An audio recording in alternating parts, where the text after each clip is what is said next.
Hello, and thank you so much for joining us. We were working through some technical issues, so we are sorry that we're a little bit late, but I think we've got Alex loud and clear. His Hello. laptop is not that old, and it's acting like it's as old as CM Punk, which is unfortunate. But we have our Raw post show. Come hell or high water, if you're looking for Sean Ross Sapp, worse than Alex's internet is no internet at all. Unfortunately, Sean's without internet, but he's going to do a special review for you guys on Fightful Select when he is available to do so. Please leave a thumbs up on this video. Please also subscribe to FightfulSelect.com, where I published a story today. And you're like, hey, are you in your Scoopster era? No, I copied and pasted Sean's work. It wasn't my story, but because I hit published, I feel like I get credit for this. I feel like I'm like, what's up, you guys? I got scoops for you at Playful Select. That's basically that's me now. So, but good news that Wardlow was backstage at AEW. We don't know of any imminent plans for him to return, but he is on that American Gladiators grind. All 2 seasons of it that are filmed so far. So read up about that on Fightful Select. We also had a lot of information on the AEW women's division, including that from what we know from AEW sources, Ronda Rousey is not signed to a full-time contract. And we did confirm that Toni Storm is out of action for the remainder of 2026 at least. But get in those super chats. Get in those humper chats at humperchats.com. We're going to talk about the good, the bad, and the ugly of Raw. Alex, how you doing over there? Can you hear me loud and clear? Are we like an early 2000s Yes. newscast where it's like, yes, I am here to review the Raw post show. No, I do. Nice. Right. That's good. There is a delay via satellite, and I'm sorry about that. But that's what we have, unfortunately. Yes, unfortunately, we also had Raw tonight. So Brock and Paul Heyman come out, and Paul Heyman says that Oba is overhyped, and then he lists all the people that couldn't take down Brock Lesnar. He says Bill Goldberg, even though Goldberg very famously did take down Brock. Brock won the feud eventually, but he did definitely take him down. He said he meant Braun Strowman did get booked into hell versus Brock, so that was true. But he notably doesn't mention Roman Reigns, who Brock has never really beaten. So yeah, there's that. But he says this is just gonna be another guy that can't beat Brock. And then Oba comes out, and the crowd goes nuts, and little children, boys and girls, doing the Oba strut in the audience, which warms my heart tremendously. And then Oba comes all the way down to the ring. He stands across the ring from Brock. They step to each other. Brock gets a little knee lift to the gut, and then lifts him up for the F5, and Oba wriggles out of it, shoves him up against the ropes, and then eliminates him from the Royal Rumble. If the Royal Rumble were going on, Brock would have been eliminated. And then Brock looks at him like Scrooge looking at the ghost of Jacob Marley. And that's it. That's it. And so I don't know. Brock is he's showing up the next 3 weeks. I don't know what we're doing. Like, I will say this. I kind of need Brock to do something to Oba at some point during the next 3 weeks of Raw. Otherwise, Brock is definitely beating Oba at WrestleMania, and we can't have that. Preferably, I don't mind if Oba does it the next 2 weeks, and then Brock destroys him on the go home, because then Sure. Oba will win. So we could do that. That's fine. But Oba's a giant star. The crowd is super into him. Yes. I feel like it's only Brock politicking could stop even this terrible booking team from having Oba go over. For those of you who don't watch us on Tuesday nights and watch NXT or watch us behind the paywall on Mondays, first of all, you missed a lot of great talk about 90 sitcoms last week. Just Shoot Me, Suddenly in Caroline That and was the fun. You might not know just how much Alex loves Oba, and it's a lot. And we have gotten to see his trajectory from NXT to this point, so we do have like a special level of investment. And when I say from NXT, we mean from like his infancy in pro wrestling to now. So certainly he feels like a star. He's definitely resonating on the main roster. My concern is the same as yours, is that commentary was like, my God, Brock is basically the underdog. I was like, don't you say it. Don't you say that right now. Don't you dare. But we do have a few weeks to play with, so I'm a little bit optimistic about that. I think Body Slam had reported that Brock was like, I don't really want to lose this close to my retirement. Like, I want these wins to pile up until that moment comes. So I hope that's not the prevailing thing, because Oba does feel like a start, and they haven't done anything. They haven't done anything gutsy booking wise at all in a while. Never mind the intent of making a new star. I had the same reaction as you. So did I will say our Fightful Slack channel on social media was like, why did they do this at Royal Rumble? LOL. But they did it here. I'm glad to see that Oba continues to be so over. He is an absolute force to be reckoned with. And as Alex and I have gotten to see in his whole trajectory, this is the norm, meaning like any test that this guy has been thrown, he's passed with flying colors. Like from the beginning of his tiny baby wrestling career until now, he's just so great. And people are really, really behind him. And I feel like he's in this really good spot of almost like Gunther was, of like, he's just there to beat people up. He doesn't have to be super baby face. He doesn't have to be super heel. He's definitely a face right now because the crowd loves him and he's going up against Brock. But like, this is such a valuable guy to have on your show for that reason, is he doesn't need to be overwhelmingly one way or the other. Lord knows there's enough ambiguity around this company for that. We're going to talk about that later. We certainly talked about it on Friday when everybody's rooting loudly for Randy Orton to beat up Matt Cardona. But yeah, this was effective. I just hope that they make the right booking decisions when it matters the most on the grandest stage of them all, Alex, in Las Vegas. Yeah. That should they should just do the right thing. But are they Spike Lee? I don't think they are. So we will have to see.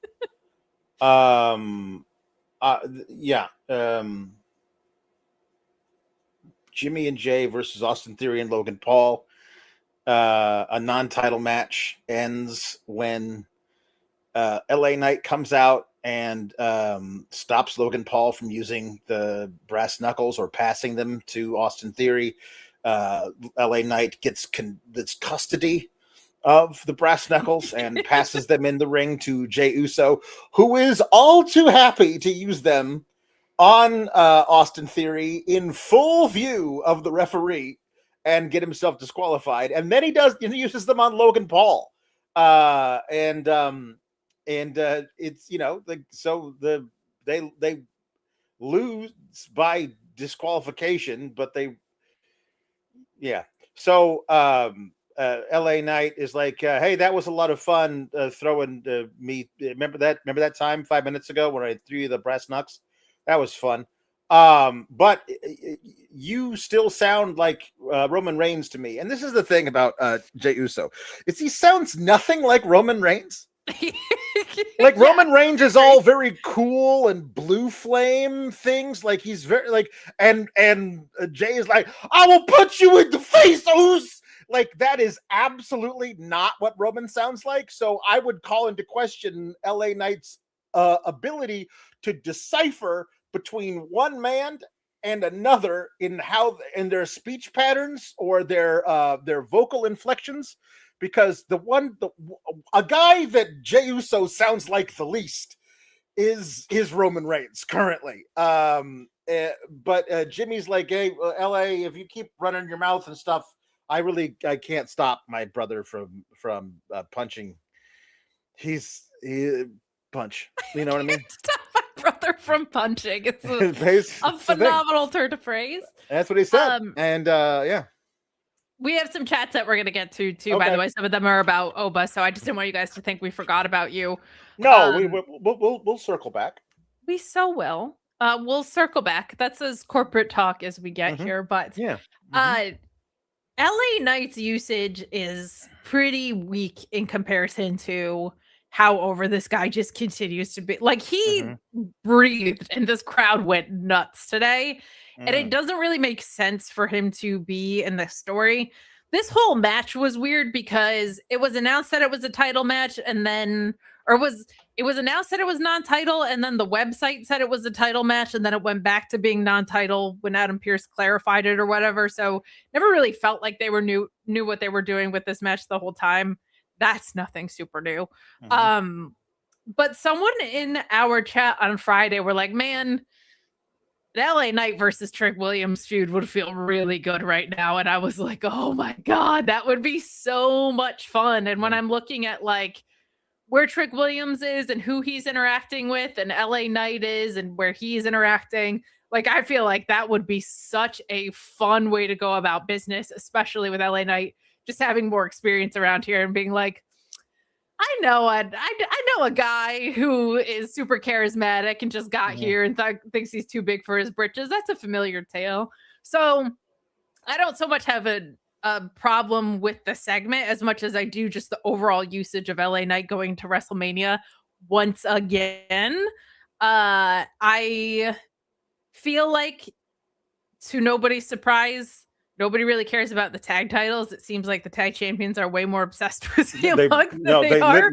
Literally one half of the tag champ said, I don't care about no tag titles.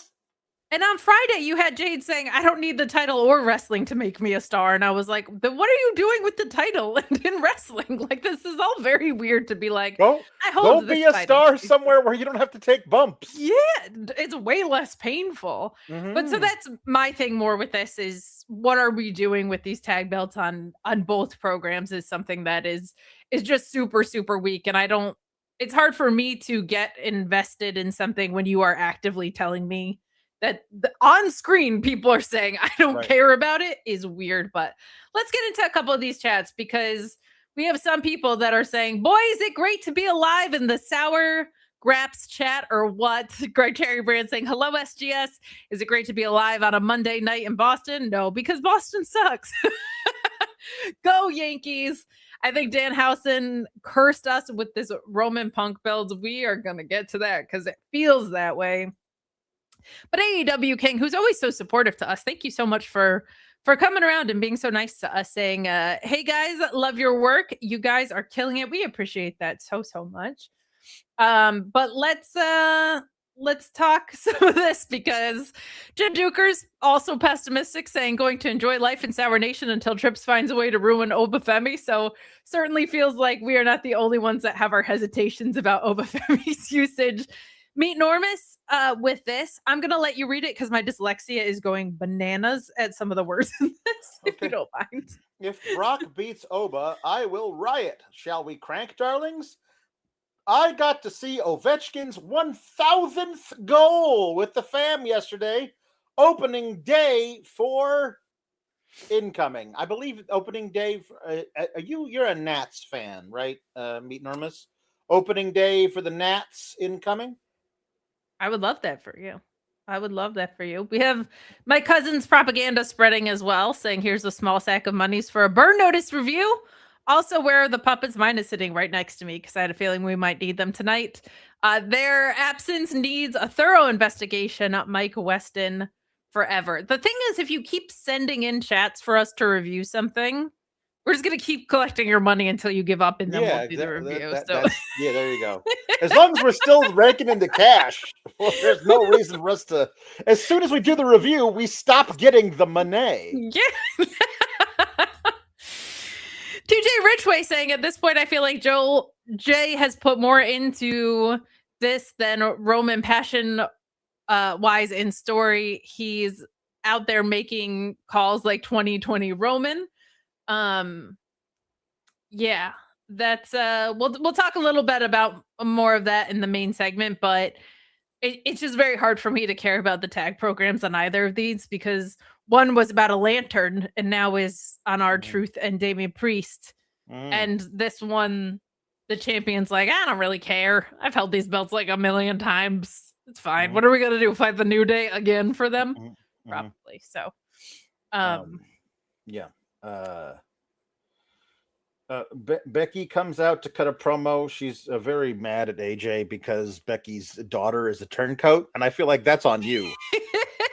That's not on AJ. Like that's on you. Like you should have raised a daughter who loves her mother more. I don't know. Like she's out there skipping around singing the "Light It Up" song. Light it up. I mean, it's a like, bop Becky, in Becky's daughter's defense. Listen, I mean, it's a bop with 3 words. Like it's like there's her daughter's young. That's perfect. Perhaps you were also exposing her to the wrong things. You know what I mean? Like, sure. Just if she would be out there just doing Baby Shark if you only exposed her to that. You're giving here. There's somebody in your household. I don't know if it's you or if it's your mother-in-law. I don't know who it is. Who's looking after Rue when you and Seth are away, but that person is putting on AJ Lee matches for her to watch, and that's the person you have to have a quibble with. You know what was funny? Out of kayfabe, I was like, at worst, this is a pretty good lie. And at best, it means Becky was watching tape of AJ Lee matches probably, and her daughter picked up on that theme, and that rules. Yeah. I was like, that's awesome. Yep. So she, says mean things about AJ Lee. You says your greatest claim to fame was that you mastered. Your greatest claim to fame is you mastered the Divas era. I murdered the Divas era, and I was like, well, that's one of the better lines either of them has had to each other since friggin' June. You know what I mean? Like they've been doing this dance for a while. This I thought was the strongest segment of the whole feud, like by far. And it was until AJ Lee came out and lied. You know what I mean? About how, like, I'm the best of my era. I'm also the best of your era. I'm also the best of the next era. I'm like, hold on. Like, we've seen your matches since you've been back. You have some ring rust yet to knock off. You know what I mean? We will grant you the time to do that. But at this point, you may have the claim to fame of your era 10 years ago, but that was 10 years ago. And you were, there was Kelly. So I'm just saying, and yes, you've been booked to beat Becky because every time we've tussled, I put you in the dirt. Yeah, I feel like it has been a very one-sided, which to me speaks better of Becky's chances at WrestleMania than AJ Lee. Sure. Because eventually Becky's due. You don't just have Becky lose constantly forever. And she has been. But she says, how about I'll make you tap on the biggest stage of them all. I'll do that really elaborate submission maneuver of mine where I have to like flip all around your body and you have to stand there and let me do that, and then I'll tap you out. And Becky's like, you fell right into one of the classic blunders. It works though. It works. The most well-known is this: never get into a land war in Asia, but only slightly less well-known is never challenge Becky Lynch to a WrestleMania match.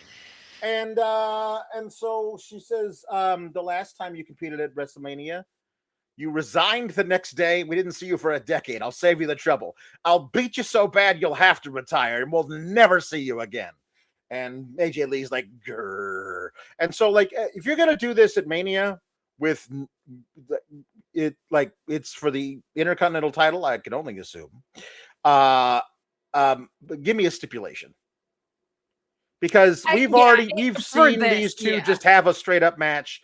For this, like this is, again, this feud has been going on since June.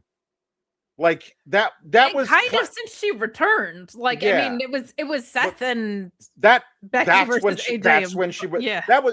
it was when Becky attacked CM Punk. You knew that obviously CM Punk can't have a match with Becky Lynch, so it was only a matter of time before AJ when Becky slid into the ring wearing the black hoodie uniform and gave an uppercut to CM Punk's balls. That was the return of AJ Lee, even if she didn't show up for another week or two. And since then, the only people that have been involved with each other has been AJ Lee and Becky. So let's get to this. It's been going on long enough. I really liked this segment more than I've enjoyed most of the feud. I thought Becky especially did a good job because it feels like she was a little less cartoonish. And the only thing I didn't really like about it was I was like, I wish more of the feud was actually built around what they talked about tonight of I think they were very crafty and how they acknowledged the fact that the Divas era just wasn't a very good era of women's wrestling. While AJ's contributions were what laid the foundation for the Four Horsewomen to come in after this NXT thing and move up the card and create that women's revolution, right? So that's a delicate dance you have to do because you don't want to put down an entire era of women's wrestling. But realistically, they weren't given a chance. They weren't given more than 3 minutes of hair pulling kind of until AJ Lee came along. So this resonated with me probably more than it ever will with you too, because this was what I got into wrestling in 2009. And I felt like I was actually seeing progress happen on my screen because of this woman. And then I saw women's wrestling just bloom in this whole other really beautiful way. And Becky be the biggest star in the company at her peak. So I just wish more of the feud was centered around what they spoke about today, honestly. But I think the way Becky's character kind of entered this like Trump parody, whatever, didn't really allow for that. But today felt a lot more grounded. I also like that Becky said, "You're a dope. You fell right into my trap." And I like that Becky stood on her WrestleMania record and said, "I'll do pretty good on the biggest stage of them all." And calling out that AJ left, even though we know it was because of injury, I thought was good because she also infamously dropped her title to Paige also at WrestleMania. So she kind of has this track record of like, right, the lights get a little big for you. So there was a lot more that I liked about this that I've liked about their feud. I hope that there's a stipulation around it too, because it's been going on for a long time and we should have a resolution to these two women fighting. Yeah. Tim McFall says, SGS on the main. It's a Monday miracle. I didn't watch Raw because I care about my mental health way more than Triple H cares about putting on a good show. 4 matches, none of them longer than 10 minutes. Shenanigans at the end of 2 out of 3 of them. 2 out of 4. So half of them. Sometimes these episodes of Raw will make you feel like a 47-year-old in a 40-year-old's world. That's how long these episodes feel, brother. The Javon Evans and Kofi Kingston feud continues with Grayson Waller as proxy. Your favorite. Yeah. It is very funny because here's a guy who's been on the main roster for 2 years and held the tag champs on one tag champions on the show. And Michael Cole has to be, here's a very entertaining young wrestler, can talk a good game, but he's got the skills in ring to back it up. And I'm like, why are you giving this is how long it's been since we've watched Grayson Waller, is that the production team feels it is necessary for Michael Cole to give us a little backstory, a little background on this guy who, if you've only been watching for 6 months, you've probably never watched him wrestle. But he's been on the show almost every week. So you go, oh, that guy wrestles? Because it is a weird deal for that to be, and he's fine. You know what I mean? He does his thing well, and Javon Evans gets to be amazing. Javon Evans also decides to do a top rope, like a plancha, that like he should just dial it back a little. You know, because like for everyone else, when you do the run across the ring, plant both feet and jump over the top rope, you're lucky that you don't like graze the top rope with your knee pad, which slows you down, and you go, he goes like if the Earth had just a slightly less gravity, he's still going. You know what I mean? Like he's even now, yeah. He's just, yeah, like he hit Waller and kind of like went, and like the hitting him kind of bent him forward, and he nearly just landed on top of his head. So like Javon Evans, I love you, and I want you to have a very long career. The just what a shame it would be if you said, I'm going to do a plancha and just landed wrong on your neck.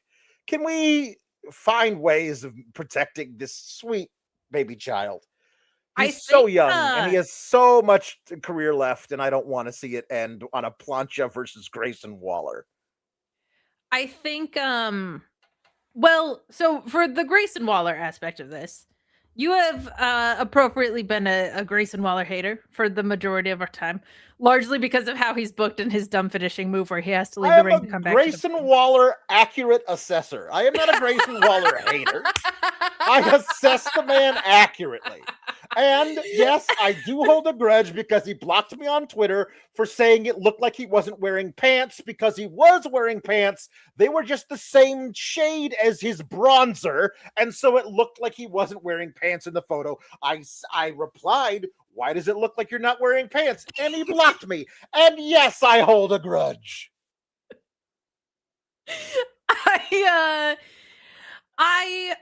Grayson Waller's not like my favorite, largely because of well, if it isn't Mr. Look who it is. Run from the grind. My internet is broke. I am at Planet Fitness right now. But as we know, if I have a night off and something major happens, I have to talk about it. Sure. So I understand something jizz related occurred on Raw. Yes, we haven't gotten to that part yet. Context. I was saving that for the main event. CM Punk. I don't know if you do. CM Punk said that Roman Reigns looked like he was covered in jizz and oil. Mostly jizz. That was implied in the way you cover that all that oil and jizz you dump all over yourself is a thing that he said to. The face you're making is the appropriate reaction. There's not like a bunch of context where you go, "Oh, I understand why he said jizz." That does not feel like that doesn't feel like an Alexandra Williams scripted line to me. No, it doesn't. It doesn't. Either way, I got the graphic. That's all I need. Yeah, that's all you need, man. There you go. Yeah. So a peek behind the curtain, as it were. Rob Wilkins, who's a wonderful, wonderful asset to our team, messaged me and was like, "Hey, what do you want the title to be for the thumbnail?" And I was like, "Well, obviously oil and jizz." And then I was like, JK, but probably just like old. I would not be shocked if Sean and everything about who Sean is was like, nah, go for the other one. But Grayson Waller, I am also blocked, but I think that's just because I was like, I didn't like this handicap match between Austin Theory and Grayson Waller and Oba Femi. But either way, he also plays into the bit. I don't hold a grudge because I'm just better than Alex as a person. You're a better person than I am. It's true. But I will say there are a couple of things. Like, I thought he was actually shining when he was like on the initial call up and he was facing a bunch of legends. And I thought the Austin Theory tag team with him was working in the beginning, and then they just dragged it out so much. But unfortunately, like, the archetype that he had lined up a lot with the archetype that Logan Paul had, and they were like, we pay Logan Paul a lot of money, so we're gonna go in that direction. As far as this match with Javon Evans goes, I think it was monster babyface Randy Orton who said that, like, he's had talks with Javon Evans about reining it in a little bit. My only thing with Javon is, like, I just wish he were doing things that were more consequential, because we've seen, like, Trick interacting with people at the top of the card. Oba has a major program going in. And I just feel like Trick is like, he's kind of in the mid card. They've been hinting around the IC title, but only Penta and Dominic Mysterio get to fight for that. So I want him to be doing things that are more significant. But he's he's breathtaking in the ring. Okay, so obviously we know he's only 21. He can't have a world title shot until he's 38. He can't have a meaningful program until he's at least 27. Yes. So you have a long time for him to like have you know. I mean, listen. Here's the deal. I'm sure for Javon Evans, an actual long real program with Kofi Kingston, if that is indeed what this is going to turn out to be, is probably like one of the very best things that guy could do right now. Yeah. Like it's probably a dream come true. And also the stuff that he could learn from him and Xavier Woods is kind of amazing.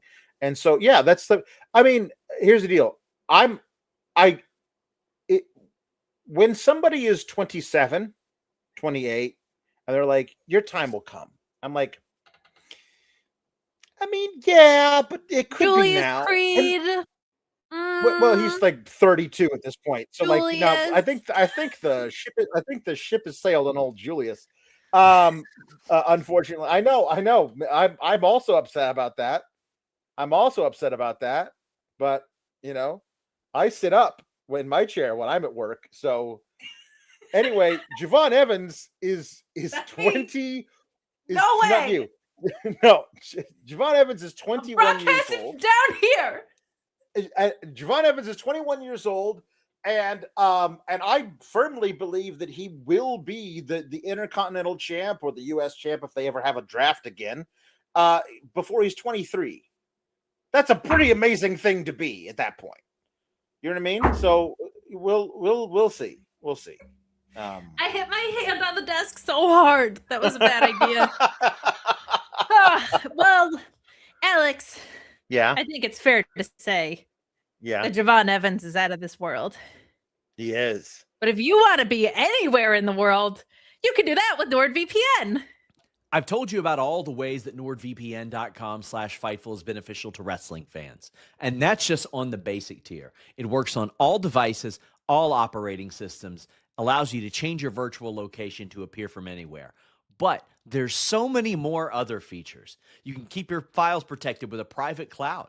You can secure your passwords with a password manager as well. They have cloud storage. They've got MeshNet where you can connect to a remote devices safely and create your own private network. They have VPN servers in 127 countries. They have Threat Protection Pro.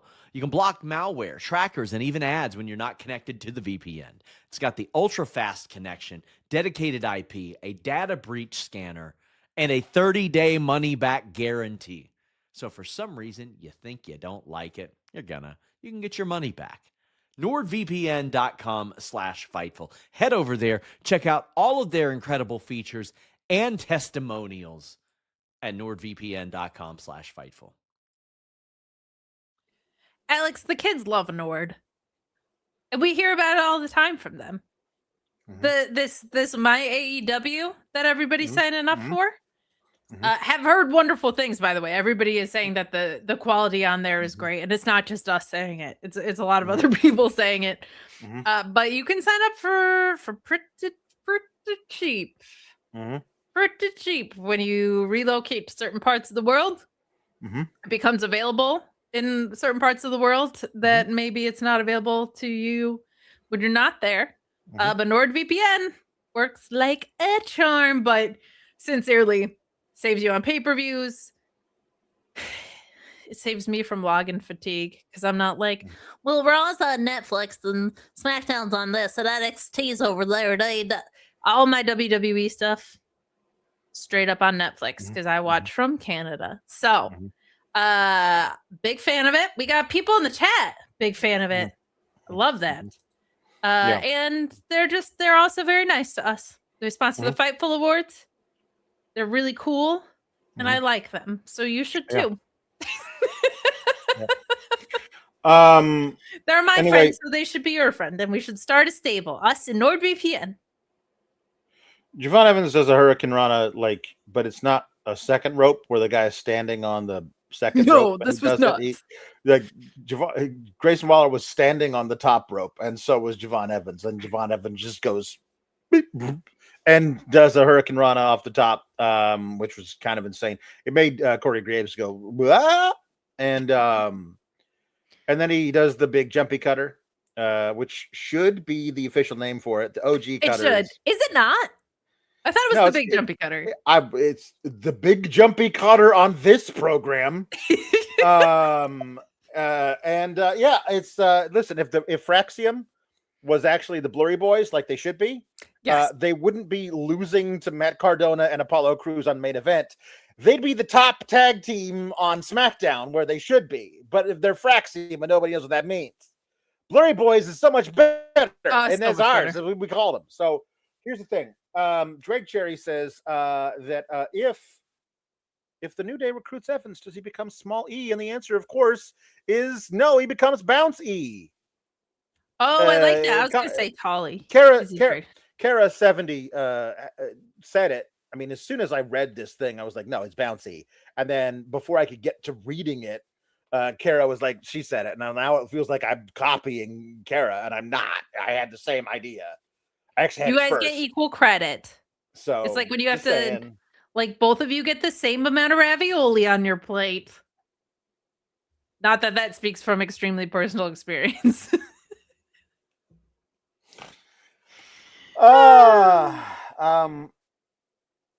So Paul Heyman comes up to Adam Pearce and he's like, next week in Madison Square Garden, you're gonna book a match where the Usos defend the titles against Austin Theory and Logan Paul in a street fight. And Austin and Adam Pearce is like, you give me a lot to think about. Whatever. And then Adam Pearce says, "Oh, hey, where are you going? You said you wanted to address Seth Rollins in the ring tonight." That's right now because I only booked 4 matches. He said that time is now. He said the time is now. I think was supposed to pop the Boston crowd, and they did not get it. I think the Boston crowd was asleep for most of this. But he says that time is now, and Paul's like, I don't want, after the night I've had, I don't want. He's like, no, you asked for the time. The time is now. What am I going to book another match? That would be 5 matches in 2.5 hours. What are you talking about, Paul? Get in the ring. And so Paul stands in the ring. He's having a real bad night. Bronson won't be back anytime soon. Braun Breaker won't be back anytime soon. Brock's so pissed off that he left. Logan and Austin Theory both have concussions from being hit with brass knuckles. I mean, he doesn't say concussions, but it's implied. And now Seth Rollins is stalking him, and I am a man that I'm pushed too far. So here, Seth, come out here and put me out of my misery. And then here comes Seth Rollins standing on the announce desk. It's obviously him, but like we know it's you. So you pulling the thing off it's kind of anticlimactic. You sent me a thing like 3 weeks ago of a guy who made a YouTube short or a TikTok where he counted all the times they used a thing. And since then, I believe the number has doubled.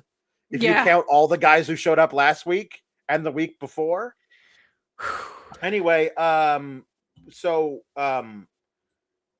Seth is there, and then immediately 4 cops show up.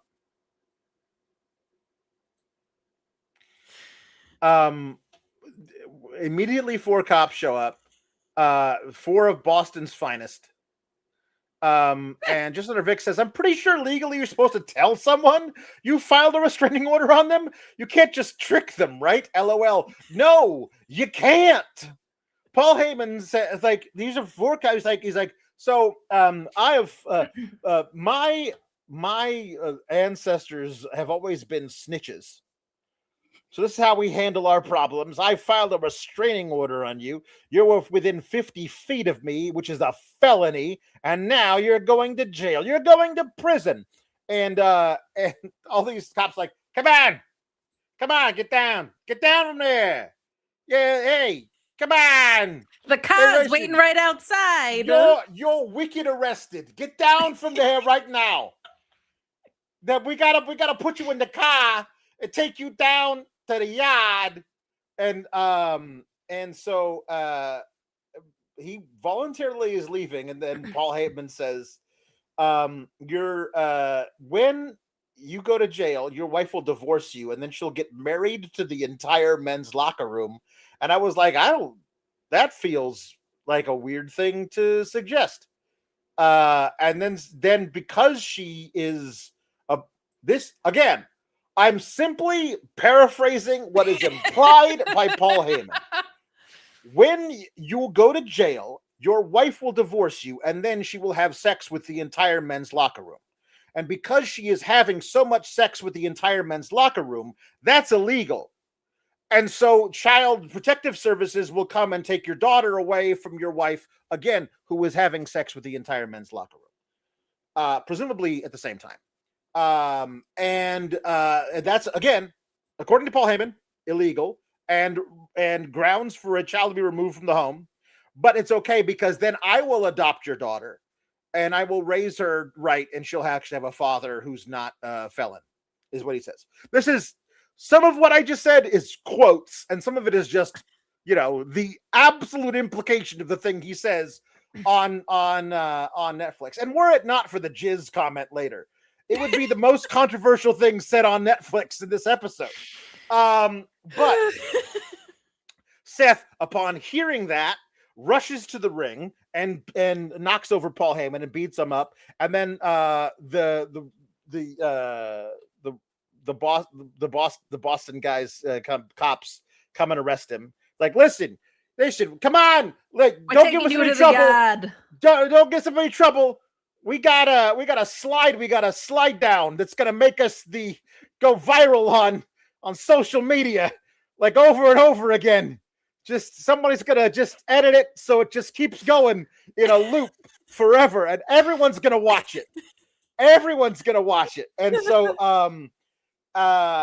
so anyway, they arrest Seth Rollins, and Paul sits in the corner and laughs. And again, if Seth Rollins was not aware that the restraining order had been filed, you can't do this.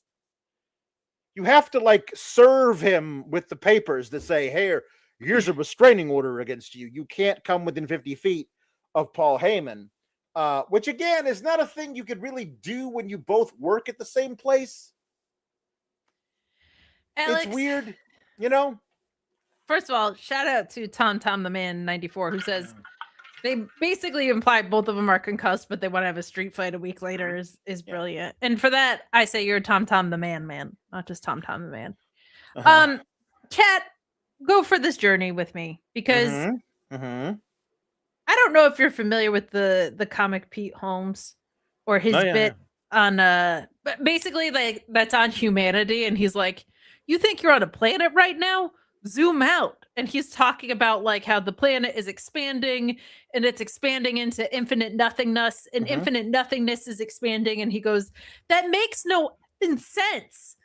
And I haven't watched that bit in a really long time, but I out loud said in the exact same cadence, this makes no sense. I said it exactly like him when he's talking about how molecules, if you touch a table, my molecules go into the table and the table's molecules go into you, and these molecules know that they're molecules somehow. That makes no sense. That is the exact timbre which with my voice said this out loud several times, because first of all, why is Seth Rollins unmasking at all? If he's trying to blindside Paul Heyman, he shouldn't take the mask off.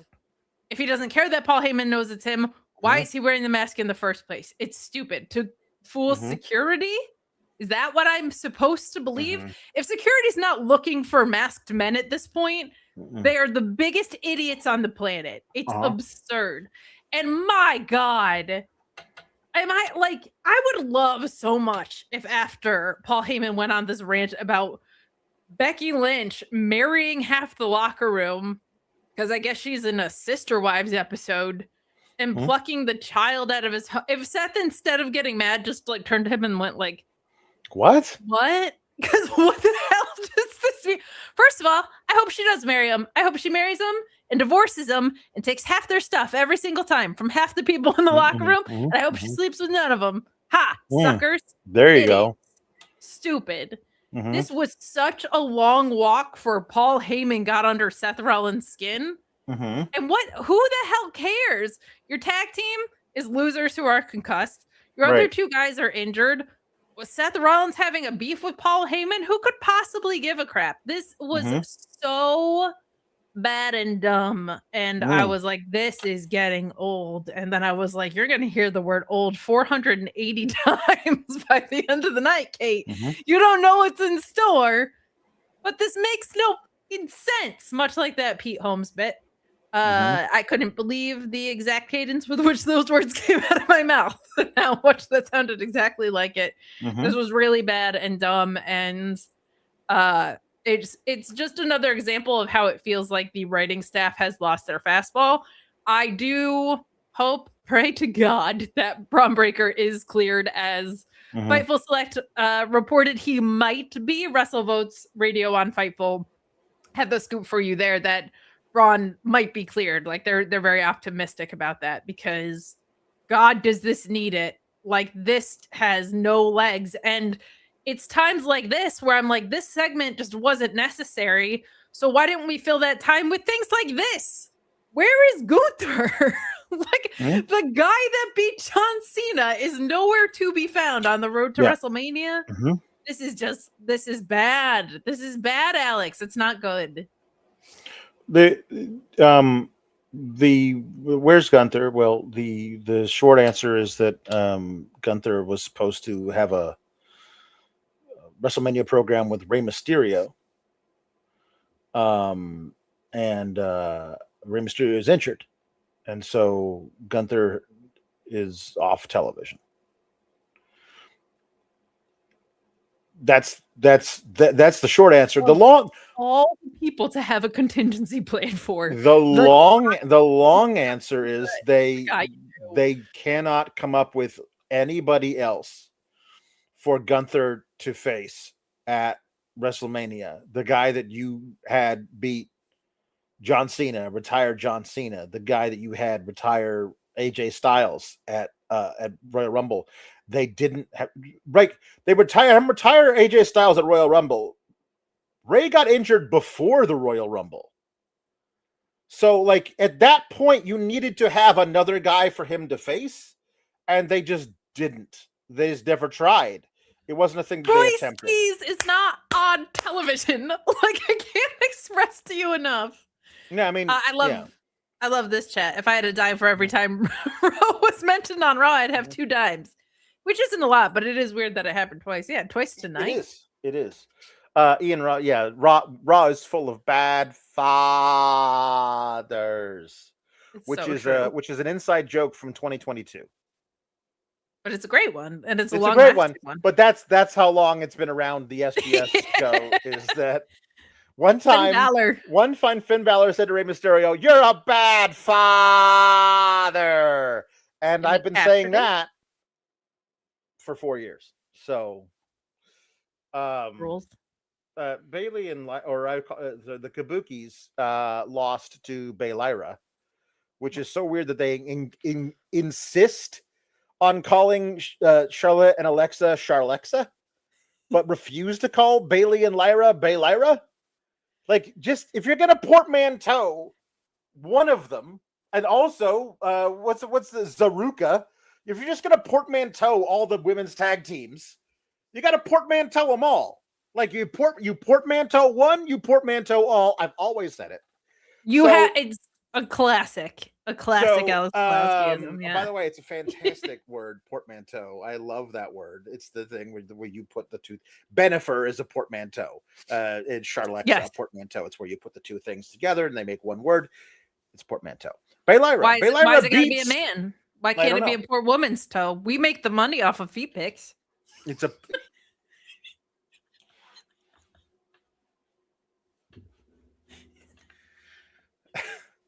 So anyway, we're gonna be allowed to host the show again. Nor should we, frankly. Lyra beats the Kabuki Warriors.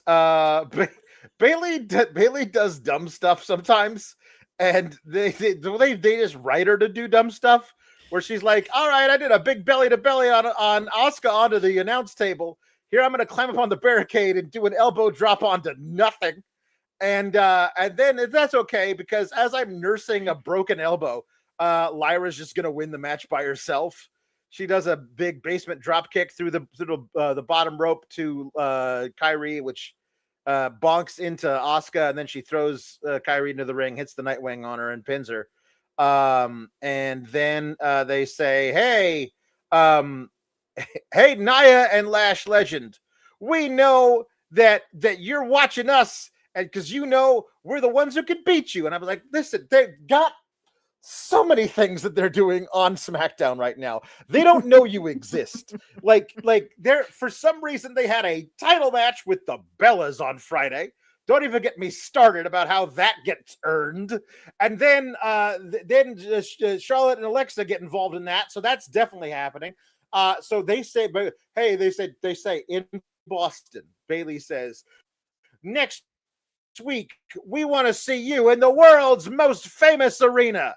And the Boston fans go, boo, because they don't like the Knicks. And then they go, oh, well, okay, don't boo us. How about this? We're going to beat Nia and Lash. And they go, yay. Okay, that's good. And then they yeah. Bayley is so charming in this, when obviously that the reaction for Madison Square Garden is going to be to get booed in Boston. And she's like, well, hold on.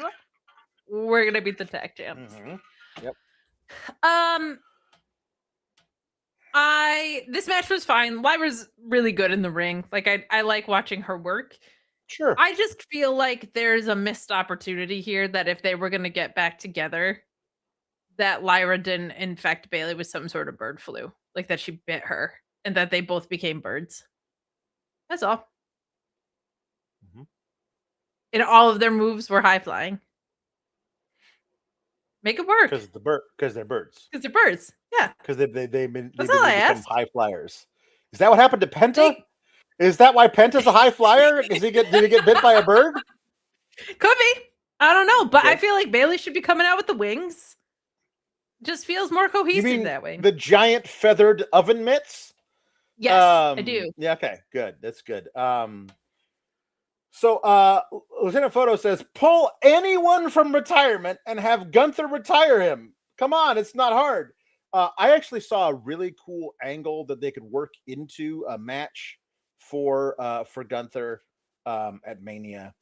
Somebody wrote this. I don't know if it was on Blue Sky or where I saw it. Somebody posted it in the Discord. They found it on the web, put it on Discord. Have Gunther interrupt right after AJ's Hall of Fame speech and say, "You're putting this guy in the Hall of Fame. He's a loser. He's a loser who loses, and I'm gonna embarrass." Like, he keeps doing this thing, and AJ fights him, just beats him up, and then gets on a microphone and say, "I may be a retired wrestler, but I'm still a man, and I can still fight. I'll see you at WrestleMania." No, unsanctioned. And you get Alan Jones versus Gunther in an unsanctioned match. It no holds barred, anything goes. I mean, you listen. He kept running his mouth over and over again after AJ got hurt. Yes, or not got hurt, got retired. So and nobody stepped to him or stopped him except for Dragon Lee, and that didn't work out too well for Dragon Lee. Correct. It also didn't work out too well for Sean Ross Sapp, who showed how well it didn't work out for Dragon Lee. But I kind of like the idea of screenshot fame. Yeah, I kind of like the idea of AJ being like, "Listen, I don't care. I'm not a wrestler anymore, but I am still a man, and you cannot say what you did to my wife in public. I'm gonna beat the hell out of you." And I mean, you could get that. Honestly, people would eat that up. That would be a match I would not mind that they threw on the card in the last minute, because if it's either that or Gunther doesn't have a match at WrestleMania, I'd certainly go for the unsanctioned match against Alan Jones. I don't love that, just because I'm like, you just retire. I just don't like the retirement fake out, especially because they already did a retirement fake out with the pastel jacket. But I will say this. AJ never got a great WrestleMania match. No, And like that could be a great WrestleMania match. I also the other day was like, if Royce Keys was like, you've been having a lot of fun retiring, everyone. What can you do with someone you've never seen before, that you've never dealt with before? You don't know me. Something to get that guy on the show since he debuted at WrestleMania and they're doing nothing with him. It's such a bummer. And I just feel like of all the people that you should have plans and backup plans and backup plans for, the guy that retired John Cena and AJ Styles, and to me, most importantly, the only heel right now that actually gets booed on a consistent freaking basis. Well, not anymore. That's the thing about this, is he's been off TV so long, people have forgotten why they're mad at him. Yeah. Like, you know what I mean? Like, you can't lose that heat, because eventually, like, people are like, oh, hey, this guy. Like, they haven't done anything. He's got to, like, come back in a big way and attack somebody. But again, like, who is it? You've all of your old guys are main eventing stuff. You know what I mean? He can't retire anybody now. You know what I mean? Like, he could have come after Randy Orton, but Randy Orton, like, he has to, like, beat up Matt Cardona. Like, so what are we doing? Sandman's fighting the Invisible Man. I don't know. I don't know. You know what, Alex? What? Hold on, wait a second. Greg Cherry says AJ had his best Mania match with Shane McMahon, which is undisputed fact. An undisputed fact. Maybe Gunther should retire Shane McMahon. I mean, Shane McMahon is not officially retired yet, so yeah, there you go. It would be sad if he like blew out both of his quads 1 minute into it though, and Gunther was just like, "Is Snoop here? Snoop?" Alex, Snoop having to be put into a match with Gunther impromptu, undefeated, undefeated Snoop Dogg. He just has this bitter rivalry with Shane McMahon over nothing. Listen, Snoop Dogg getting chopped by Gunther, like, that chest is already just skin and bone. That would not work out too well. What in the Martha Stewart was that? Strick says, Kate, no. Kate, no. You know what, Alex, though? Maybe this is something that we shouldn't just be talking about, but people should be putting money on. They should. As we know, you simply cannot bet on professional wrestling. That's just the way the world works, Alex, and it's unfortunate, but I actually heard there is a place where you can bet on professional wrestling. Who told you that? Not my Sean. Bookie. My bookie. AG. Your bookie? My bookie, AG. At My Bookie AG, they say that you can bet on anything, anytime, anywhere. And they mean it. NBA, NHL, NFL, Major League Baseball, UFC, pro wrestling. But that's not it. Motorsports, golf, tennis, darts, cycling, cricket, handball, floorball, rugby, snooker, volleyball, table tennis, cycling. Yeah, you can bet on it at My Bookie AG. They got the best support system in the business. We only want you to bet what you can, and please bet responsibly. But go take advantage of being able to bet on anything, anytime, anywhere. They got live esports. They got racing. They got everything at My Bookie AG. And right now, get a $50 bonus when you deposit $100 or a $100 bonus when you deposit $200. You can bet with Bitcoin and play their great casino games as well. My Bookie AG. I've learned so much in that minute and 5 seconds. Yeah. That I just a world I never knew. It's also very, very, I don't want it to be confusing. When you said when I was saying My Bookie AG, I wasn't talking about the website talking to me. That would be insane. My Bookie is named Arthur Grant. So I call him AG. So Arthur Grant told me about My Bookie AG, the website. So AG told me about AG. I didn't want that to be too confusing for the people at home. You know what's so funny is because we have normally our segue is about your historic floorball career. And because that's normally the segue, I play the ad read that I know references floorball. And I was like, oh, this is the one time I could have played the one that doesn't have floorball in it. Because it's the one segue where we don't talk about how you were all state and you probably would have gone pro if it weren't for that pesky knee injury. But second team all state in floorball in high school. And then I had that knee injury, which of course was rug burn. And you can't play with rug burn when you're playing. Oh, that's floorball. That's career ending, unfortunately. Yeah, it is. Guys, thank you so much for the super chats and humper chats tonight. We got a couple more. C Delgado saying the best part of Raw was the Sour Graps Discord.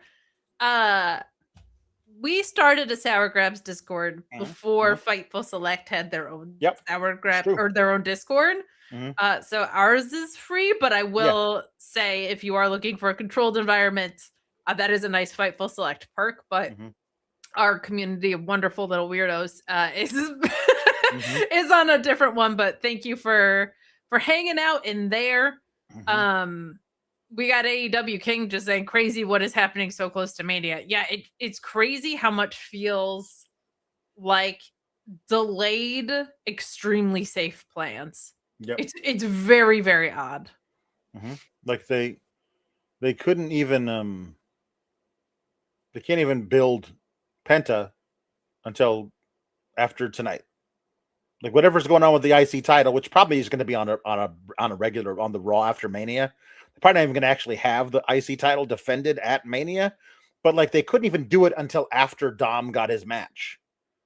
So so this is all. So hey, you know a guy who might actually have a match at Mania? ISHO Speed. I am not kidding. I think it's possible because 180 million followers. We see him. He daps up Penta, and then Penta talks to Dragon Lee about how they did Real Lucha last week. Whatever. Then we see ISHO Speed talking to Adam Pearce. He is so excited about the road to WrestleMania. ISHO Speed is. And then Danhausen shows up, and Danhausen's like, you got 180 followers, 180 million. Oh, he checks his phone. Yes, that checks out. So I think that you should give me access to your YouTube channel, and then we will become ISHO Speedhausen, and we will split all the money that you make on YouTube 50-50. How does that sound? And ISHO Speed says no. And Danhausen says, well, then you are cursed. I think they might, if Danhausen does a thing at Mania, I think it will be to figure out a way for ISHO Speed to get for the curse to happen, because nothing happened to him tonight. So it's very possible that they might do, if they do like Danhausen versus ISHO Speed, might not happen, but Danhausen ruining ISHO Speed's WrestleMania with multiple curses, I think is possible. The people love Danhausen, and they love to watch ISHO Speed take bumps, which is good for me because I want that guy to take as many bumps as possible. So like that, maybe that's something we do. I don't know. You're muted. Are you muted? Am I unmuted now? You're unmuted now. Am I coming through the correct microphone? Yes, you are. Okay, good. Remember when everyone got mad at Kenny Omega because he was like, I could be like Logan Paul versus Mr. Beast main eventing WrestleMania someday, and everyone was like, that's ridiculous and a disrespectful suggestion. I was like, I don't know. He's like, listen, that dude ate us beer. So if he's willing to do this, good on them, I guess. The celebrity involvement stuff is not generally for me, but it is obviously for a very big portion of their audience. But I also don't need it to be like Tom Brady's getting involved in stuff and like, oh yeah, Tom Brady and Logan Paul might end up doing something at Mania because during a flag football game, Tom Brady threw the football at Logan Paul, like not in a like throw it and he catches it, but like throws it at him, and then Logan Paul got up in Tom Brady's face. And Tom Brady is part owner of the Las Vegas Raiders. They're doing the show in Vegas, And so I don't think it will have Tom Brady versus Logan Paul, but that seems to be a thing that they are building to tonight. It's just the thing that I care about least. So it is sure. what it is. Danhausen mega over after the weirdest debut ever. Nice to see them utilizing him to his strengths. In this weird world of tribalism, people forget that like it's really good that Danhausen can go work in this environment and Tommaso Ciampa can go work in that environment and everybody wins. Like I love that because I feel like both those guys switched around the same time and they're both killing it in their respective spots. So it's actually a good thing that there's options. Don't let weirdos try and fool you with that. So Penta versus Dominic had a vignette where he said, the only reason I lost the match was because of Finn Balor, which is categorically untrue. And then so they have this match, Penta versus Dominic for the IC title. And on the way out, Stephanie Vacqua attacks Liv Morgan. And she also gets a shot in on Dom. She like shoves him down. And then Liv throws her like head first really hard into the LED board in a way that did not look planned. It looked like I feel like Stephanie was like going too fast and could not slow herself down and just went wham right into it. And then they fought in Gorilla and she got tossed across the chairs and everything. And then she did a double leg takedown on Liv, and then they got separated. And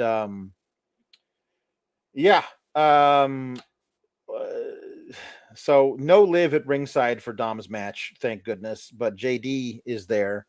None of it matters though, because the obvious thing happens. And just as Dom is going up to the top rope to do his frog splash and beat Penta, Finn Balor's music hits and Finn Balor comes out onto the ramp, and JD McDonuts goes up there to fight Finn, and Finn takes care of him rather easily, and Dominic eventually decides to do his frog splash, but Penta gets the knees up, rolls him over to a small package, and pins Dominic.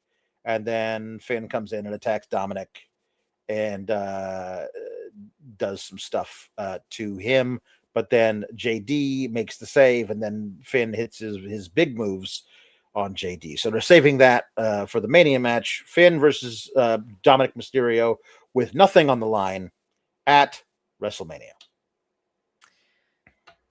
It's just nice that these guys finally touched after so much animosity. Like they just finally get to face each other. We hadn't seen it before. It felt very new and fresh. I looked at tonight's card and I was like, if you told me this was the card from 6 weeks ago, I would have flat out believed you. Like the only thing that was missing was like Steph versus Raquel. Like this card looked like every other card that we have seen for weeks, if not months now. Like, oh, Roman and Punk. Oh, Becky and AJ. Like all of this is so exhaustive. This is the most tired in the ring. I know some of that's because Dom's injury, so I don't want to take away from that. I think we do finally get to clear out and move on from this. I'm very anxious to see what Penta does next. The Steph and Liv stuff, unfortunately for me, just because this whole feud is, I'm excited to see it in ring, but like this whole feud has been built around Liv being like, Stephanie Vacquer is ugly and she could never hang in WWE. I'm like, none of that is true. And I know she's a heel that lies, but for me, I'm like, why would Steph Vacquer believe literally any of that? She's like, I got people gooning over me every time I do the Devil's Kiss. I'm one of the best in-ring wrestlers in the world. So like this feud doesn't have an investment from me as a fan. I hope that the in-ring does something cool because I think it has the potential to. But I just, it's not feeling like a women's world title match to me at all. So but this played out predictably. I'm glad to see Finn Balor singles wrestling again. Thank God. Let's move on from Dominic and Penta facing each other ever again. Maybe your Penta thing that he does WrestleMania time, if not WrestleMania actually on the card. Maybe that is Finn. Sorry, maybe that is Javon. Javon and That would be Penta cool. for the IC title Yeah. would be a cool thing to do, especially if that's on the Raw after Mania. You could just do that. If you're actually going to put Penta on WrestleMania, they're spending enough on his pyro budget to suggest that they think he should be on WrestleMania.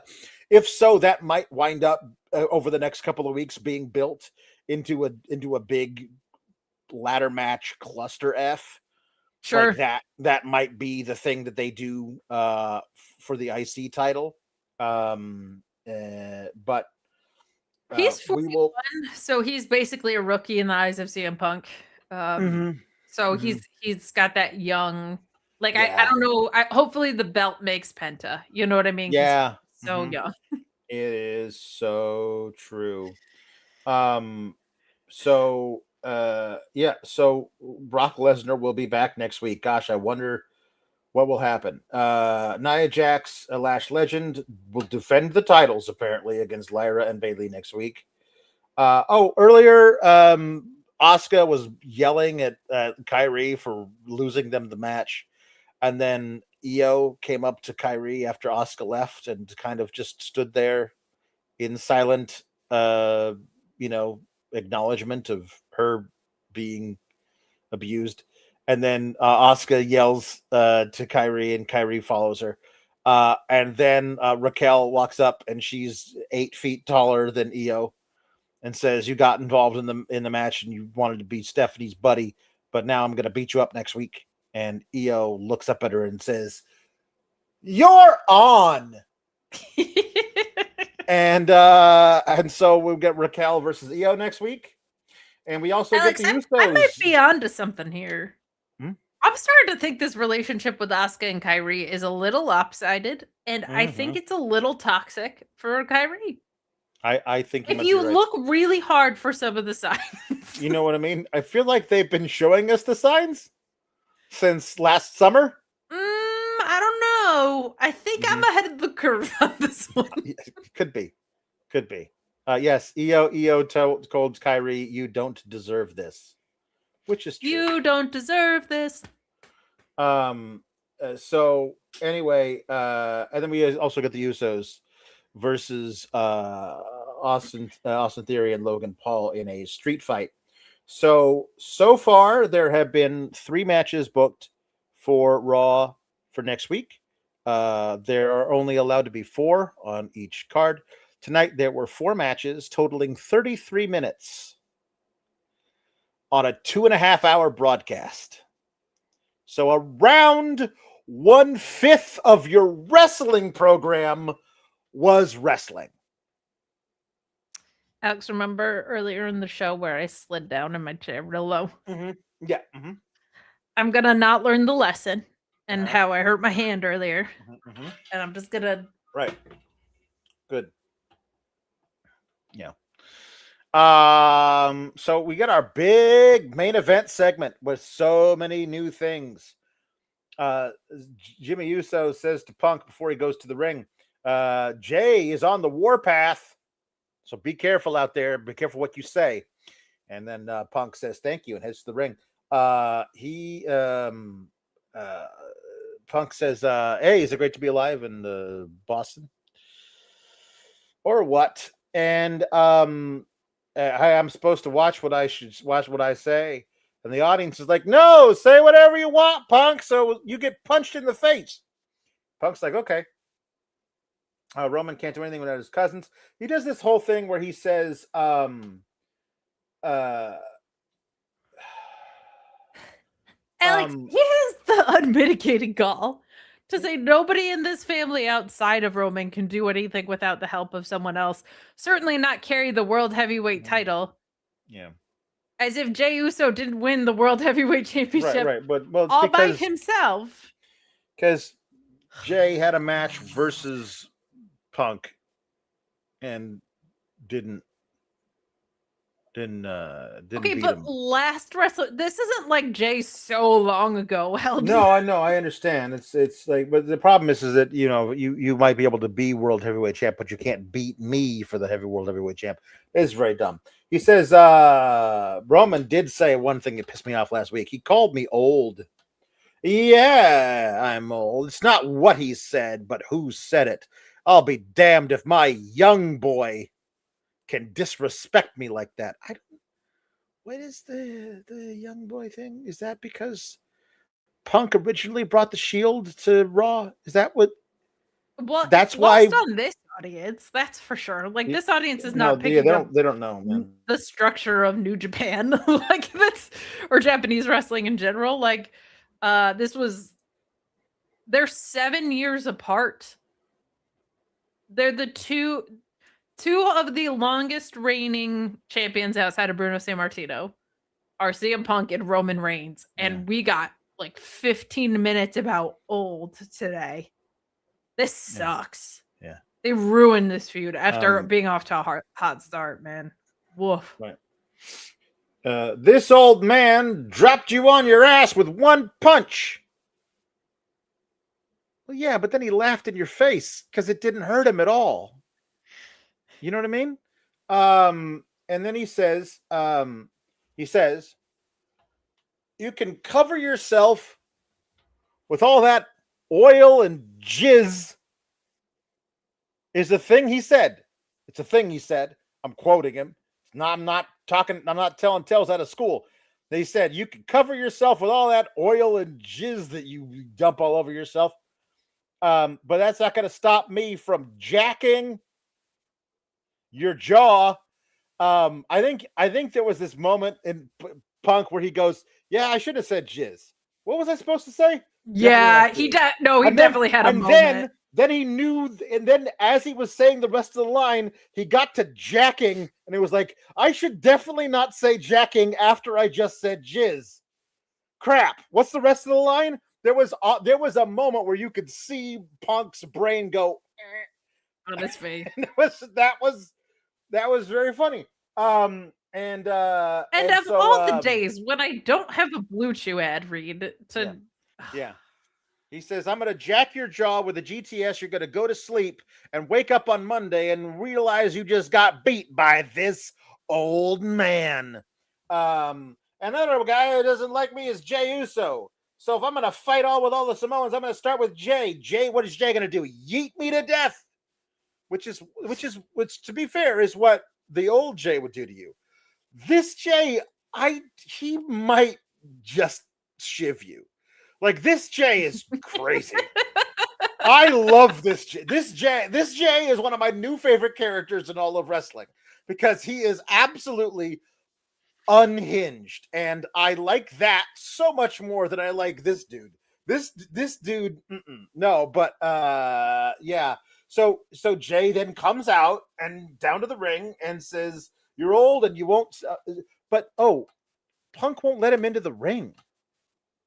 He's like, Punk is doing stuff that should get him punched in the mouth right now. And because Jey knows he's not allowed to because it ruins the script of the rest of the scene, Punk is going into business for himself. Punk is being extra with Jey, a guy who, in character, would just punch him.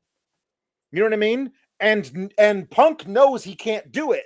So he's doing all this stuff. It's like, listen, this is the same Punk that calls out Hangman Page back in AEW, knowing Hangman Page isn't going to come down to the ring, so it makes Hangman look like a coward.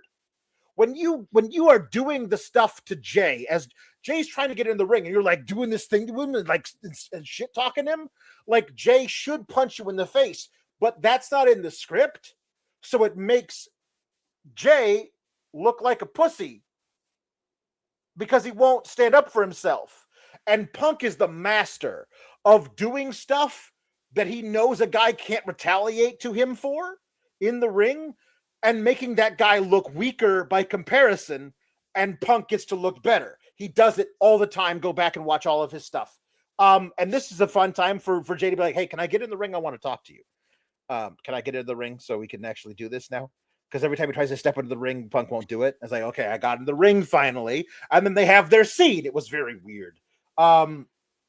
So eventually, they've run their mouths at each other for a while, and Punk says to Jay, let's do it right now. You want to do this right now? Let's do it. I'll put my title on the line. You never got your rematch for the title, so you should get that. Let's have a fight right now. I'm not dressed for a fight, but I'll fight you for this title right here and right now. And then Jimmy comes out and it's like, what are you doing? Man, we can't do this right now. This is, by the way, this is Roman's match. Roman's getting him. You can't fight him for the title because this is Roman's thing. Also, we have a World Tag Team title match for next week. That's a street fight we should probably talk about. And Jay's like, man, I don't care about no damn tag team titles. And I'm like, but you should, though. I mean, I respect you being crazy. Don't get me wrong. But you should care about the titles because you're the chips. And then Roman's music hit. And he comes out. And he stares down CM Punk and then says, Jimmy, hey, correct me if I'm wrong. You already had the match you were supposed to schedule to have for tonight, right? Yeah. So you don't have to be here. So I want you, I'm going to say this as respectfully as I can. I want you to collect your brother and get the hell out of my ring. And Punk's like, no, you should stay because he's going to need your help. You should stay. And Jay wants to murder CM Punk so bad, but he knows he's not allowed to. And eventually Jay does run at Punk. And Punk like just pops him with the end of the microphone in the eye. And then Jimmy's in there messing up with Punk, and then Roman comes in with a big Superman punch. And Jimmy gets Jay, gets him out of the ring, and Roman is about to leave. All the officials are out there. We can't do this. You have to leave. Roman's about to leave, and Jay's like, man, get him! Get back in the ring and smash him! And Roman's like, you know what? That does sound like the best course of action. And runs and hits a big spear on him, beats him up some more, rolls him out of the ring, and then there's a huge power bomb to him. And like, oh, looks like CM Punk did get under Roman's skin. I mean, kind of, but also Punk deserved it. And I kind of like that Roman was going to be the bigger man about it, but Jay convinced him, no, he needs a receipt. And now, and Roman is like, thought about it and said, you are right, cousin. I should attack this man. And then did. That was, honestly, this was my favorite segment of all the CM Punk and Roman segments because Roman put Punk on his ass real hard. And that makes me happy. We got some chats about this, not surprisingly. There's one that says it was funny how the tag champ buried the tag titles on a product that buries their tag team titles, except the women's tags. What a world. Yeah. This one that says Jay looking at Roman and saying, man, get him, with all the frustration in the world. Man, get him! All of us in a self-insert. Not wrong. Not wrong. The crowd doing the yes chant after him asking. That was true. Yeah. Am I old? Yes. Yeah. Out of the 13 minutes on this segment, first 3 to 4 was really strong. Next 6 were long-winded. Final 2 to 3 was very good development. Overall productive. Road to Mania Raw tonight was needed. I could not disagree more with the first part of that. I feel like Punk looks like such an idiot. Continually, because he gets laid out on his ass by Roman when he gets punched in the face. Him just waffling. Your recap was very thorough, except for the fact that it left out the word old 9 million times. And CM Punk looks so stupid for saying, like, I like that I'm old till the wheels fall out. He's comparing himself to other athletes that are older. He compared himself to Gordie Howe. Which is a reference from like 1970. Lost your freaking mind when Roman. If this is some point of pride for you, why was that the thing that said, like, well, Roman Reigns doesn't get to say it? Why? Stop calling him a young boy. He's 7 years younger than you. They had a triple threat last year, and neither of them have even acknowledged that. like they acknowledged the Shield stuff in the first segment. They didn't go back to any of that. This is such a stupid thing to build around because it's not old veteran versus young guy. It's the most successful champion the company's ever had versus the third most successful champion the company's ever had. And you wouldn't know it by watching the show the past 3 weeks. Yeah. It's ridiculous. It is ridiculous. It's very ridiculous. It's beyond to me. Like, I have a CM Punk tattoo on the back of my neck, and I'm fucking embarrassed at this point. This is horrendous. Oil and jizz. What on God's great? Like, I honestly don't know what he was supposed to say, but it wasn't jizz. It felt like he was desperate for something edgy to say other than I'm old, and so he had to reach for something like, you just never know what CM Punk is gonna say. It's never anything good. Not these past 3 weeks. And then, like, the opening segment to this whole feud that everybody loved, Roman certainly got the better of him. Yeah. So I don't know, man. Like, people are cheering Roman for putting his ass through a table. I am so firmly of the belief that Punk should have turned heel, like, halfway through his AEW run up until now. He's a great heel. He's a pathetic babyface. And him being catchphrase guy is nauseating to me. Terrible. It's awful. It is. It's like mixing oil and jizz. That's what it feels like to me. This whole segment. Yeah. Don't do that. Punk now is laughing after being powerbombed through the table. He's obviously in a lot of pain because he's selling this it's not the pop in the mouth and laughing. He's laughing through the pain, and they're like, "Hey, you need some help? I'll help you up." It's like, "No, I'm not the one who needs help. He's the one who needs help. He didn't need any help. He punched you in the face and then put you through a table by himself. And like, he put you out last week too." it would be one thing if like Jay and Jimmy had beat him up, and then Roman picked the bones. But that's not what happened at all. No. So, yeah, he doesn't need help. And, like, you flat out said you're old now. You did nothing to outfox Roman in any of this. Your veteran cleverness is not coming into play here at all. You just look like an idiot. This is awful. Yeah. Awful. Tim says, Punk and Cody, arguably the two biggest faces in WWE, are the two biggest assholes in the company. Fantastic creative, no notes, 10 out of 10. What a shit show. I mean, I was literally watching SmackDown. I was laughing so hard because it wasn't like Randy Orton got cheered. He got cheered every segment he was in, and one of them was attacking Matt Cardona and calling him like an indie figure-loving nerd. I was like, it's not Randy Orton's fault he's getting cheered. He's being so mean. And everybody is so happy about it.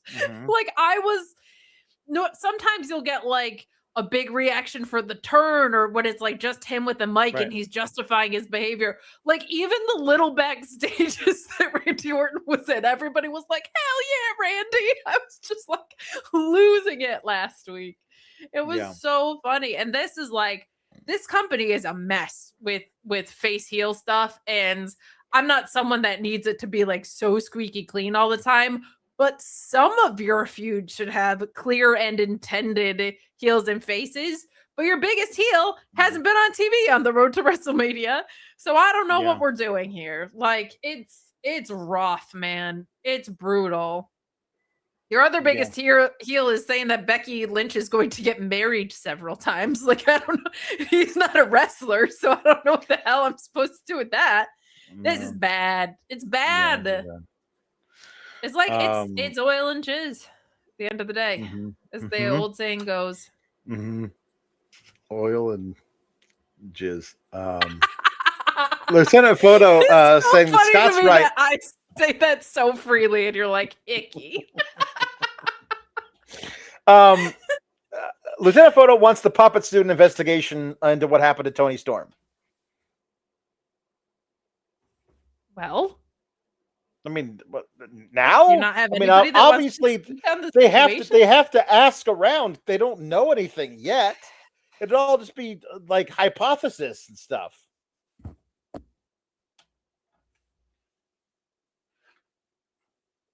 I think it was Elizabeth Berkley for acting so similar to the plot of Showgirls.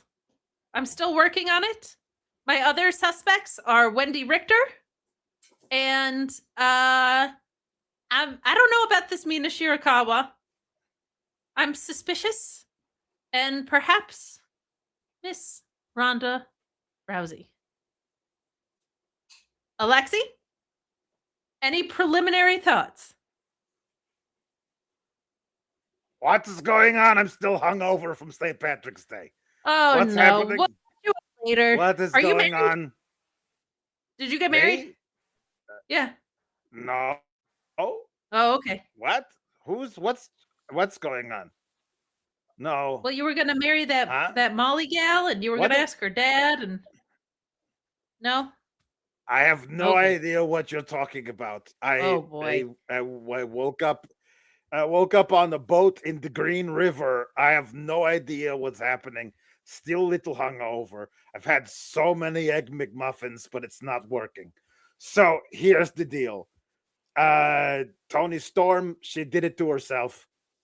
It's the classic. I did it to myself to make everybody else look bad. Didn't Triple H do that one time? Pretty sure. I don't know. Listen, if we're going to do an investigation, I have to interview all the witnesses. I have to figure out who has motive. I've watched Law and Order. I know how it works. That is very accurate depiction of how the law works and the order works. The one or the other, not sure which. For those of But you who missed anyway- it, Alexi was very drunk on St. Patrick's Day. I got a little out of hand. Apparently, I was supposed to get married, but this is news to me. So maybe I'll go back and watch the tape and figure out who this person was. But I would recommend doing so. Yeah. see, this is when I get so drunk that I black out. That's the time that I know it is time to swear off drinking for at least a couple of weeks. Yes. I would say even longer, but to each their own. Yeah, well, what you know, I'm old. I can't get drunk the way that I used to because I'm so old. I'm at Old, least old, 7 years younger than you, so I can't relate at all. Old. Did I say it enough? CM Punk, old. You seem to be losing your glasses there a little bit. The glasses are fine. Anyway. It's falling off. So I gotta get back to investigating. I- Bye-bye. yeah, bye. I'm going to go investigate now. Jung. The funniest thing I saw online was someone that said, "What if Tony Storm is going to climb Mount Everest too?" Ooh, that's nice. I was in stitches. That's good. I That's good. But Meat Enormous, I think he might have bested us. Says no more puns until the burn notice review. Here's the thing, Alex. Yeah. That would be a threat. I think it's a Uh-huh. hollow one. I don't think he can resist a good pun run. Yeah, I am. Absolutely not. He's addicted. I think He's addicted to the puns. Yeah. Anyway. Is that it? Oh wait, I wanted to say this. Heather sent in something that I wanted to read. Heather! It says Heather. He says Alex and Kate. I don't get to hang out during the live chats as much because I have to get up a lot earlier for work now. But I love catching up on the replays, even if I do get a bit of FOMO from missing out on the puns. Thank you for making my drives to work on Tuesday mornings and Wednesday mornings amazing. And thank you for such a wonderful community that I have a safe space to interact with on Discord. Then repeats the thing about FOMO and pun topics. Love you. We love you too, Heather. Thank you so much. It is always interesting, the people who cannot watch us live and always go back and listen. That's pretty awesome. Thank you for that. It means a lot. And Cyclo sent in something last week that I did not know happened, so I'm reading it now. Cyclo says, hello, bruvs. Just bought my very first car tonight. And I'm actually adulting. Oba Femi is mine and off limits to everyone. Sorry, not sorry. Can I please... I don't think we could do this not behind the paywall, but maybe we will do that for the next time we have a paywall show. There's never been a better promotion for behind the paywall than that. Is you organically catching something that's we're like, maybe we leave it back there. Yeah. All right. Thank you, everybody. Sean, I'm sure will be back next week unless his internet is really that bad. I'm thankful that I can inspire people so much because I had bad internet for a really long time. You did. You were a trendsetter. I was, and it just now everybody's catching on, and I'll try to think of more productive trends to bring back. So, but I think you should start a trend of everybody having good internet. You know what? Yeah. I'm moving at the end of the month, so that's actually very possible. I might be able to lead that charge. But thank you so much for watching. Sean will have an alternative Raw review behind the paywall for y'all.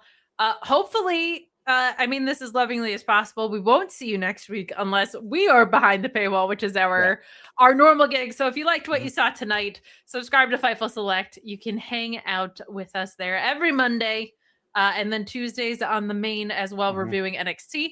I have the Friday post show with the wonderful Cresta on doing your SmackDown review as well. Yeah. So you can check us out there. Yeah, it'll be fun. So until then, everybody. Old.